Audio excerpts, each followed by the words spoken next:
estamos de volta com o programa Meio-Dia e hoje na nossa sala de entrevistas a presença do presidente do Sindicato dos Urbanitários do Amapá, Aldrey Cardoso. Boa tarde, presidente. Seja bem-vindo ao programa Meio-Dia. Boa tarde, eu que agradeço o espaço. Bem, presidente, é um assunto muito polêmico, muito debatido, federalização, caducidade, problemas da SEA, apagões. E hoje a gente justamente trouxe o senhor aqui, convidou o senhor aqui, justamente para falar sobre esse problema. O sindicato esteve em Brasília justamente para falar sobre essa situação da federalização da Companhia de Eletricidade do Amapá. Qual a resposta dessa reunião, dessa ida do sindicato até Brasília? Bem, essa era uma agenda que nós teríamos que cumprir, né?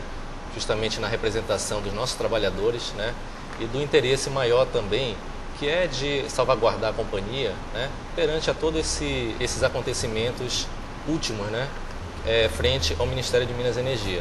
Então nós buscamos, né? Fomos até Brasília, buscamos todos os nossos parlamentares, a nossa bancada, os nossos senadores, né?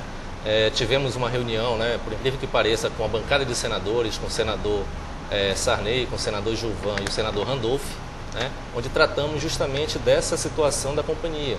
Então, foi uma agenda necessária, né? Porque temos aí a iminência de uma caducidade e o prazo está acabando, né? E nós precisamos justamente fazer esse trabalho de chamar a bancada para dar o apoio para a nossa entidade, para os nossos trabalhadores e para o estado do Amapá, porque é um assunto de alta relevância para o governo, né?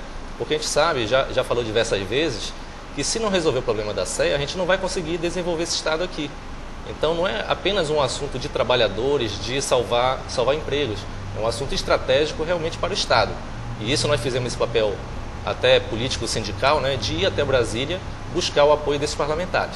Presidente, existem outros estados em que a federalização deu certo. O senhor tem os nomes desses estados em que hoje a Companhia de Eletricidade do local foi federalizada? Nós temos aí diversas federalizadas, né? Nós temos no norte praticamente todas elas, né? Temos o estado do Amazonas, Roraima, Rondônia, o próprio Acre também, né? Alagoas, Piauí. Então todas essas empresas elas foram federalizadas, né? No sentido justamente que elas pudessem prestar um serviço de qualidade para a população e atender às resoluções e à legislação do setor, né? Que hoje a SEA não consegue atender, né? Com todo o esforço que pode estar sendo feito pela diretoria, mas ela não consegue ser uma empresa que dê um lucro operacional, né? E que vá realmente prestar um bom serviço à população, né? E a gente acaba colocando em risco justamente a situação da companhia frente a essa ameaça de caducidade. Bem, segundo informações, a presidência da companhia continua afirmando que é muito difícil buscar a solução desse problema em Brasília. Hoje, por que o sindicato foi lá, tentou resolver esse problema e por que o sindicato continua defendendo a federalização? Bem, a gente continua defendendo porque essa é uma bandeira de luta que nós entendemos e pelo que a gente observa que é a única solução viável realmente para o estado do Amapá e para a companhia SEA. Então, qualquer outra promessa de tentar manter a empresa no estado é pura demagogia, né? É esse o nosso entendimento, é isso que a gente já colocou, inclusive para o governador Camilo, né? Desde antes da campanha, a realidade da empresa, os números da empresa. Então, basta ver o balanço da empresa que a gente vai ver. A empresa, não adianta dizer que ela é patrimônio do estado, porque ela não possui mais patrimônio, né? O patrimônio dela é negativo. Então, quem comprar a SEA, o Estado ainda vai ter que dar R$1 bilhão, para quem comprar. Então é uma situação calamitosa que eu acho que as autoridades não estão enxergando, né? Então nós estamos levantando essa questão da federalização como uma solução.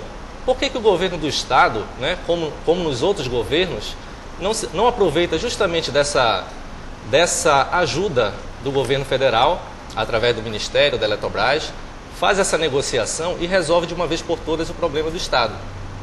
Porque não é um problema, como eu falei, apenas de trabalhadores, é um problema do Estado do Amapá. Quem é que não sofre com falta de energia, com quedas constantes de energia? Esse é justamente o retrato da situação que a empresa atravessa hoje, porque o Estado não tem dinheiro, não tem recurso para investir dentro da empresa. E a gente sabe que a Eletrobras realmente ela já demonstrou através das outras empresas que ela tem capital e tem know-how, né, para fazer esse tipo de serviço. Presidente, então esses apagões que acontecem com frequência no interior do estado estão relacionados diretamente a essa crise que acontece hoje dentro da companhia? A direção tomou medidas, né, inclusive para tentar resolver o problema de Laranjal do Jari, Oiapoque, mas são medidas que a gente entende que elas são paliativas, né? A situação da companhia continua crítica. Todo mês, né, nós já fizemos esse levantamento, no mínimo a dívida aumenta em 25 milhões.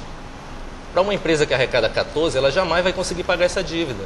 Então por que o governo do estado continua insistindo em mantê-la na mão do estado, se a União pode entrar no socorro dessa situação da empresa?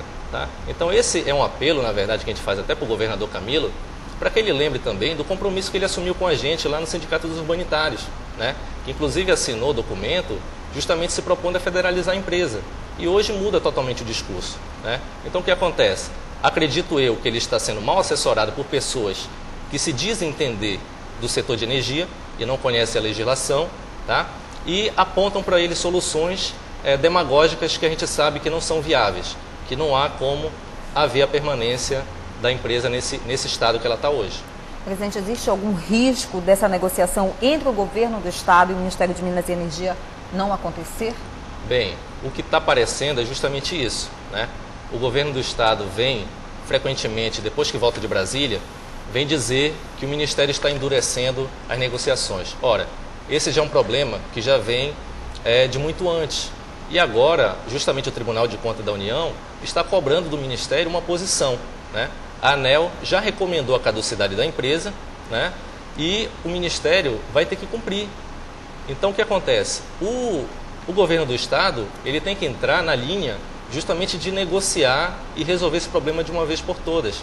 Não adianta ficar fazendo discurso político, demagógico, para tentar enganar a população de que existe patrimônio, porque não existe mais, eu já falei. O patrimônio dela é menos 1 bilhão, entendeu? Então, por que não se socorrer justamente da União?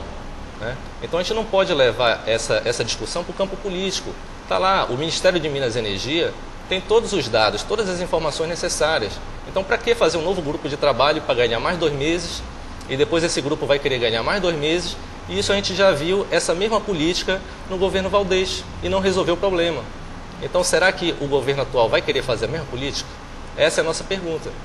Presidente, obrigada pela sua participação aqui no programa Meio-Dia. Uma boa tarde. Tá ok, obrigado. Obrigada para você que nos acompanhou até agora e essa entrevista vai estar no nosso site, no www.sbtamapá.com.br. Para você uma ótima tarde, a gente se vê amanhã. Até lá.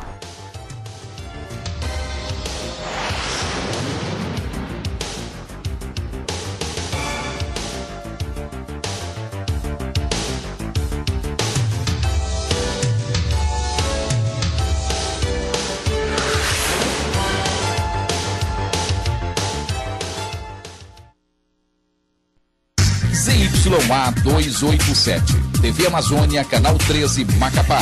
Uma empresa pertencente às organizações José Alcolumbre de Comunicação. Macapá, Amapá, Brasil.